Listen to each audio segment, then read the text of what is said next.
Hello hi friends, this is ఆర్విస్ mom. ఇక్కడ మేము ఒక రెస్టారెంట్కి వెళ్ళామన్నమాట. వాళ్ళ ఫ్రెండ్ మా మామ చెప్పిండు ఇక్కడ ఫుడ్ బాగుంటుంది మామ వెళ్ళండి అని చెప్తే we have gone.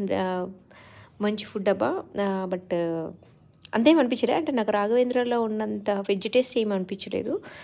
So non veg పరంగా Srinu was very satisfied, but veg పరంగా అయితే నేను అంత సాటిస్ఫై ఏం అవ్వలేదు. బట్ సూప్ అయితే అస్సలు బాగాలేదు, అస్సలు ట్రై చేయకండి అక్కడికి వెళ్తే. వెజ్ అంటే బిర్యానీస్ మాత్రం చాలా బాగున్నాయి. అండ్ మీరు స్పైస్ లెవెల్స్ని తగ్గించవచ్చు, పెంచుకోవచ్చు. That depends upon you. So మాకు తెలియక మేము స్పైస్ లెవెల్ చాలా హైగా ఉండే మేము తినలేకపోయినాం. ఆర్వీకి అయితే ఓన్లీ వైట్ రైస్ పెట్టినాం. అండ్ నేను వెజ్ కాబట్టి సో నేను వెజ్లో తీసుకున్నాను అనమాట. నేను పన్నీర్ బిర్యానీ తీసుకున్నా, వాళ్ళు ఫ్రైడ్ చికెన్ బిర్యానీ తీసుకున్నారు. And Arvi was happy with prawns. And మంచి బాయిల్డ్ ఎగ్, చికెన్, ఫ్రాన్స్ అన్నిటితో కలిపి వాళ్ళకి నాన్ వెజ్ బిర్యానీ, నాకు మంచి పన్నీర్ బిర్యానీ వచ్చిందనమాట.